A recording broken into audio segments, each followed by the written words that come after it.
Ils virent l'ancre et levèrent les yeux au ciel. Un papillon sur l'avant-bras d'une soldate dans une base de niveau 1. Sûrement une blague, mais ils ne savaient pas ce que cela signifiait ni d'où ça venait, pas encore. Ils la prenaient pour une simple employée, juste une femme au joli visage et au tatouage ridicule, jusqu'à ce qu'un commandant des Cils entre, aperçoive son bras et salue le premier. Le soleil tapait sur le bitume brûlant du camp Osorn, une base militaire américaine stationnée au cœur des sables impitoyables de Djibouti. Des rangées de 1V rôtissaient sous la chaleur. Des marines marchaient, criaient et suaient. Et en arrière-plan, marchant inaperçue entre les géants blindés, se trouvait une femme en treillis beige, les manches retroussées et un presse-papier à la main. Soldat de première classe Elisa Tran, 28 ans, division de la logistique, le genre de soldate que personne ne regardait deux fois. Ses bottes étaient cirées, ses rapports précis, sa voix douce mais directe. Elle ne portait pas d'armes. Elle n'était postée nulle part près des zones de combat, et mis à part un petit détail visible, un tatouage de papillon finement ancré juste au-dessus de son poignet droit, elle était invisible. Elle a un papillon sur le bras, marmonna l'un des fantassins à la queue de la cantine. Qu'est-ce qu'elle va faire? Papillonner autour de l'ennemi? Des rires suivirent. Elisa ignora cela. Comme toujours, elle se déplaçait dans le camp Osorn comme un fantôme. Appréciée des officiers d'approvisionnement, invisible au gradé, et considérée comme totalement oubliable par les opérateurs de niveau 1 qui utilisaient son département pour le réapprovisionnement. Des Cils, des bérets verts, des deltas. Ils passaient tous à côté d'elle sans même un regard. Jusqu'à ce mardi, cela devait être un simple retrait de réquisition. Un convoi de véhicules noirs entra dans la base. 6 silhouettes en sortirent, toutes équipées, barbues, marquées de cicatrices et silencieux. Des types de niveau 1, le genre d'hommes qui parlaient avec leurs yeux et rendaient les murs plus petits en entrant dans une pièce. Elisa était au comptoir de l'arrière-magasin quand ils s'approchèrent. Le chef des Cils la scruta de haut en bas. « Vous êtes l'employé » demanda-t-il. « Je suis l'officier de logistique enregistré » répondit-elle sans ciller. Il ricana. « Je n'ai pas demandé votre CV. » Papillon. L'un des jeunes opérateurs ricana. « Mec, j'ai vu plus de muscles sur un barista de Starbucks. » Pourtant, elle leur tendit la caisse signée avec l'étiquette de série intacte. Sa posture resta ferme, son expression resta calme. Mais alors quelque chose changea. Le dernier homme entra. Il était plus âgé que les autres, des cheveux blancs aux tempes, des yeux comme du fer brûlé. Les galons sur son épaule étaient discrets, mais son autorité ne l'était pas. Il se figea en la voyant. Non, pas elle. Son tatouage. La pièce devint silencieuse. Il se redressa, cligna des yeux une fois, puis leva lentement la main dans un salut militaire formel. Les autres Cils regardèrent. « Monsieur » demanda l'un d'eux. Mais le commandant ne rompit pas son regard, ne baissa pas son salut. Elisa hésita un instant, puis lui rendit. « Permission de parler librement, madame » demanda-t-il, la voix basse. Elle hocha la tête. Il se pencha et murmura 4 mots que personne ne s'attendait à entendre, « Vous étiez à Velasquez. » Chaque muscle dans la pièce se tendit. Les hommes qui s'étaient moqués d'elle restèrent immobiles, clignant des yeux. Le tatouage de papillon sur son poignet n'était pas seulement un motif. C'était un symbole, codé, délivré uniquement aux membres d'une opération conjointe top secrète connue seulement sous le nom de Code Velasquez. Une mission non officielle qui a eu lieu il y a 5 ans et a laissé 23 opérateurs portés disparus. Tout le monde les avait présumés morts. Elisa Tran était l'une d'entre eux. « Comment êtes-vous encore active » demanda le jeune Cil, cette fois sans sarcasme. Mais Elisa ne répondit pas. Elle marchait déjà vers l'entrepôt. Le commandant resta debout, les yeux toujours fixés sur le couloir dans lequel elle disparut. « Elle n'est pas seulement active » marmonna Cathy. « C'est la raison pour laquelle nous sommes en vie. » Les autres hommes ne rirent plus. Le lendemain matin arriva comme une gifle. Emma Steele arriva au camp Osorn pile à 5 heures. Toujours en treillis standard, portant toujours le poids de tous les regards fixés sur son dos. Les blagues ne s'étaient pas estompées, elles s'étaient multipliées. Quelqu'un avait imprimé une photo floue de son tatouage et l'avait scotché près de l'entrée de la cantine avec le mot « imposteur » gribouillé au marqueur rouge. Quelques recrues rirent assez fort pour s'assurer qu'elle entende. Elle ne broncha pas, ne ralentit pas, ne dit pas un mot. Elle se dirigea vers la queue de la cantine, prit ses œufs et son café noir, et s'assit au bord de la zone de repas, seul, face au mur. Cela aurait été un autre jour de silence sans les deux officiers qui entrèrent 5 minutes plus tard, le lieutenant Sandival et le major Riquer.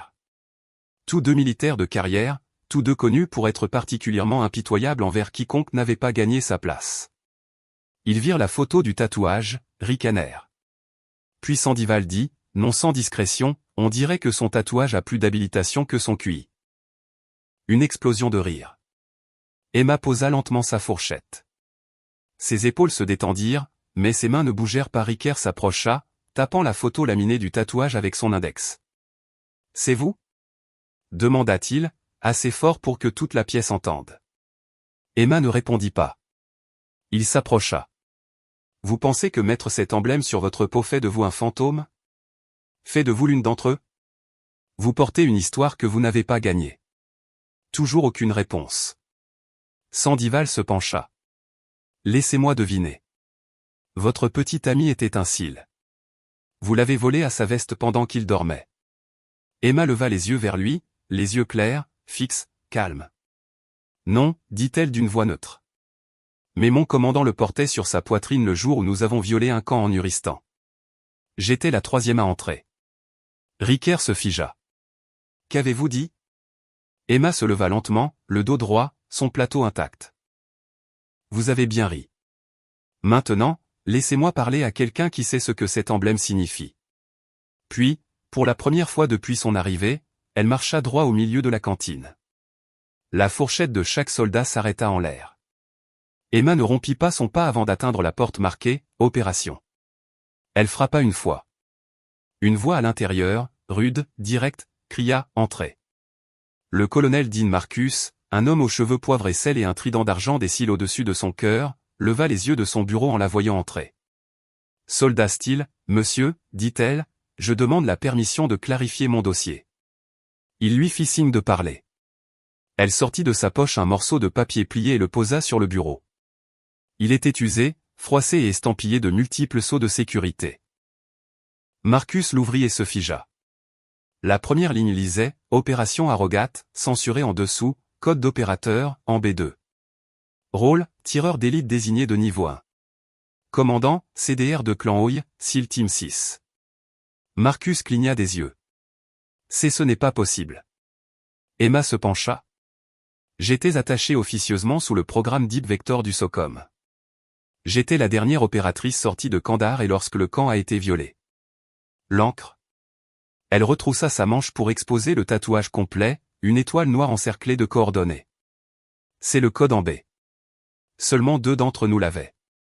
Les autres sont enterrés à Arlington. Marcus ne répondit pas immédiatement.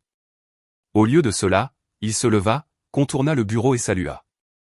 Tout le monde dans le couloir adjacent cessa de bouger. Par la porte ouverte, quelques-uns virent la scène, le colonel Marcus, décoré, dur comme fer, saluant un simple soldat de 2e classe. Emma lui rendit le salut, net et précis. Puis elle se retourna et quitta le bureau. Mais au moment où la cantine la revit, les choses changèrent. Riquer et Sandival étaient tous deux silencieux, au garde-à-vous près de la machine à café comme des enfants pris en flagrant délit de tricherie. Un soldat marmonna, c'est en B2. Un autre chuchota, cette opération était un mythe. Je pensais que c'était le protocole fantôme. Emma passa devant eux tous, devant le mur où sa photo avait été scotchée. Quelqu'un l'avait déjà arrachée. Elle ne dit pas un mot, mais le silence qu'elle laissa derrière elle était plus bruyant que tout leur rire. Ce n'était plus seulement des chuchotements, c'était une spéculation totale. À midi, toute la base bourdonnait comme un nid de frelons perturbés. Personne n'avait jamais vu le colonel Marcus saluer un simple soldat de 2e classe, encore moins le faire debout. Et le fait qu'il n'ait pas offert d'explication, cela rendait les choses pires. Emma Steele avait repris ses fonctions au poste de contrôle sud comme si de rien n'était. Même bottes, même uniforme, même calme inexpressif derrière la clôture. Mais pour tous les autres, elle était soudainement devenue le mystère non résolu de la base. Et les choses non résolues ne restent pas silencieuses dans l'armée. Le major Riquer se présenta au bureau du commandant 1 heure plus tard. « Elle bluffe, monsieur, dit-il d'un ton neutre. Un tatouage et un vieux papier ne la rendent pas de niveau 1. Cette opération, Arrogat, n'est même pas dans nos dossiers. » Le colonel Marcus ne leva pas les yeux du dossier devant lui. C'est parce que vous n'avez pas l'habilitation. Je suis un major et je suis un SEAL avec 23 ans d'expérience en action directe. Asseyez-vous. Riker hésita, puis obéit. Marcus tapota la page devant lui. Ce n'est pas un bluff. Cet emblème sur son bras. Il retourna le dossier. C'est un sigil en B, classe noire. Son dossier de service n'est pas stocké dans votre système, il est stocké 6 étages sous le Pentagone dans un coffre-fort gardé par 2 marines et 3 protocoles de cryptage classifiés. Riker pâlit légèrement. Ce tatouage. Je ne l'ai vu qu'une seule fois auparavant. Moi aussi, dit Marcus. Sur de Clan Oi, le commandant qui s'est sacrifié pour sauver 5 de nos hommes en Uristan. Le jour de sa mort, en B2 en a tiré 2 sous le feu ennemi. Devinez qui c'était. Riker ne répondit pas.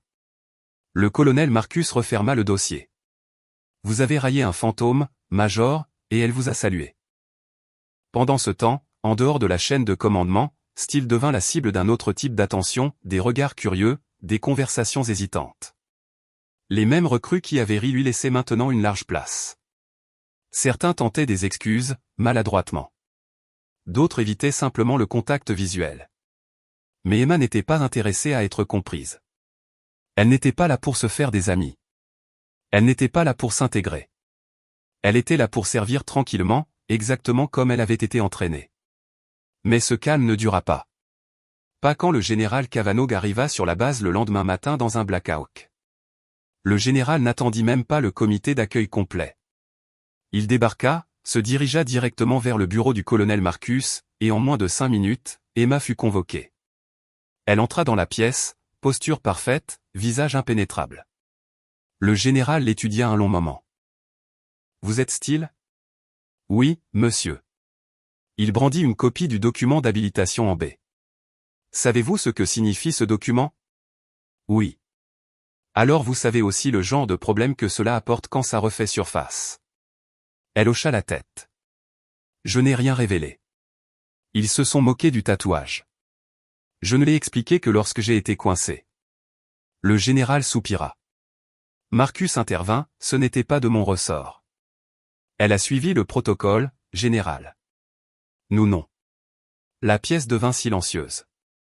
Cavanog posa finalement le papier. De Clan où il vous faisait confiance, dit-il doucement. Il a signé votre habilitation en B lui-même. Vous avez sauvé 2 de mes hommes cette nuit-là, Steele. Cela rend les choses personnelles. Elle hocha de nouveau la tête, sans rien dire. Le général se tourna vers Marcus. Elle reste, accès complet rétabli, et faites savoir à la base que personne ne se moque d'elle à nouveau. Puis il se tourna de nouveau vers Emma. Vous ne portez peut-être pas de trident, mais vous étiez plus profondément dans le secret qu'aucun d'entre eux. N'oubliez jamais ça. Je ne l'ai pas fait, dit-elle. Bien. Il quitta la pièce sans un mot de plus. Cet après-midi-là, une transformation silencieuse avait traversé la base. Le tatouage en B n'était plus une blague, c'était une légende vivante. Mais Emma retourna à son poste à la porte sud, seule, alerte, calme. Même bottes, même uniforme, même regard calme vers l'horizon. Mais maintenant, quand les soldats passaient, il saluait les premiers. Et elle, celle dont il s'était moqué autrefois, ne répondait parfois même pas parce qu'elle n'était jamais là pour la reconnaissance. Elle était là pour le moment où personne ne s'y attendait, le moment où les sirènes retentiraient et que l'ennemi viendrait par le ciel. Il était 4h20 quand le premier grondement brisa le calme matinal. Puis vint le second, puis un troisième. Toute la base sursauta de son sommeil alors que les communications crépitaient avec des ordres fragmentés. Possible brèche du côté nord. Pas de visuel. Répète. Pas de visuel. Oiseau en l'air. Je répète, nous avons des inconnus en approche. Monsieur, le radar ne les détecte pas. Comment diable ? Et puis la panne de courant frappa. Chaque lumière sur le réseau électrique de l'Est mourut en un clin d'œil. Les caméras de sécurité s'éteignirent. Les capteurs périmétriques se figèrent à mi-scan. Et le seul endroit qui avait encore de l'énergie, le poste de contrôle écho, la porte la plus au sud, où Emma Steele se tenait, fusil à la main. Elle ne broncha pas, ne bougea pas un muscle. Au lieu de cela, elle retira lentement son écouteur, maintenant rempli de parasites, et scanna l'horizon. Sa respiration ne s'accéléra pas, ses doigts ne tressaillirent pas, mais ses yeux, eux, se plissèrent. Au loin, quelque chose bougea. Bas, silencieux, anormal. 4 silhouettes noires sautèrent d'un hélicoptère en vol stationnaire et touchèrent le sol en courant, laissant à peine une empreinte. Pas d'indicatif, pas de drapeau, pas de lumière. Emma enleva la sécurité de son M4 et tapa l'alarme silencieuse à sa ceinture, celle que seule elle avait encore, directement câblée au circuit renforcé qui contournait l'alimentation de la base. Rien. La ligne était morte. C'était donc ça, pas de renfort, pas de caméra, pas de commandement, seulement elle et eux. Le premier intrus atteignit la clôture extérieure et la coupa comme du papier. Emma tira une fois, le fit tomber. Il s'effondra instantanément. 3 restaient. Ils hésitèrent un instant, juste assez longtemps pour qu'elle se repositionne derrière la barricade en béton. Le deuxième lança une grenade aveuglante. Elle ferma les yeux, se tourna et compta jusqu'à 3, puis réapparut. 2 autres tirs. Une cible tourna de côté, l'autre tomba, rampant, blessé à la jambe. Le dernier homme s'élança vers un abri. Emma sauta par-dessus la barricade, se déplaçant bas et vite. Ses mouvements n'étaient pas ceux d'une infanterie standard, ils étaient chirurgicaux, fluides, silencieux. Au moment où le dernier intrus atteignit la deuxième tour de contrôle, elle était déjà derrière lui. Un seul ordre l'arrêta net, à genoux. Il se tourna lentement, levant son arme. Trop tard. Le tir fut assourdi, précis, exact. Il s'effondra. Quelques minutes plus tard, les renforts arrivèrent enfin. Des VAB, véhicules de transport de troupes blindées, arrivèrent, des soldats criants, confus, désorientés. Le colonel Marcus fut parmi les premiers à pied, arme de poing dégainée. Quand ils atteignirent le poste de contrôle écho, ils s'arrêtèrent net. 5 corps au sol et une femme debout au-dessus d'eux, du sang sur sa manche, mais pas le sien. Emma leva les yeux quand Marcus s'approcha. Rapport, aboya-t-il. Ils ont contourné le radar. Drone EMP au-dessus du secteur nord. A atterri ici indétecté. Tous neutralisés. Seul? Elle hocha la tête. Pas le temps d'attendre. Marcus regarda autour de lui le carnage. Vous n'avez pas attendu. Vous y avez mis fin. Une autre voix parla de derrière, le général Cavanaugh, le visage pâle. Ce tatouage, marmonna-t-il. Ce n'était pas un avertissement. C'était un sceau. La nouvelle se répandit comme une traînée de poudre. 5 infiltrateurs des opérations spéciales neutralisés par une seule femme avant même que la base ne soit entièrement mobilisée. Les renseignements confirmeraient plus tard qu'il faisait partie d'une équipe d'assaut paramilitaire voyous testant les vulnérabilités des installations américaines. Personne ne s'attendait à de la résistance, et certainement pas au poste de contrôle sud, certainement pas de sa part. Dans les jours qui suivirent, on offrit à Emma Steele des médailles, une promotion, une réactivation de son habilitation en B avec les honneurs. Elle refusa la plupart de ces offres, mais elle accepta une chose, rester là où elle était, au bord de la base, observant, gardant l'endroit que tout le monde avait oublié jusqu'à ce qu'elle leur rappelle pourquoi il comptait. Et le tatouage? On n'en rit plus. On le salue. Car maintenant, quand les recrues le voient passer, elle ne chuchote pas, imposteur. Elle chuchote, c'est style. Et si vous demandez ce que signifie l'emblème, elles vous diront qu'il ne marque pas qui elle était, il marque qui est encore debout quand tous les autres sont partis. Si cette histoire vous a inspiré, dites-nous d'où vous regardez dans les commentaires ci-dessous, et n'oubliez pas d'aimer et de vous abonner à Silent Ranks pour plus de véritables légendes cachées à la vue de tous. Selon vous, quelle était la véritable raison pour laquelle elle n'était jamais censée être remarquée? Laissez vos théories dans les commentaires.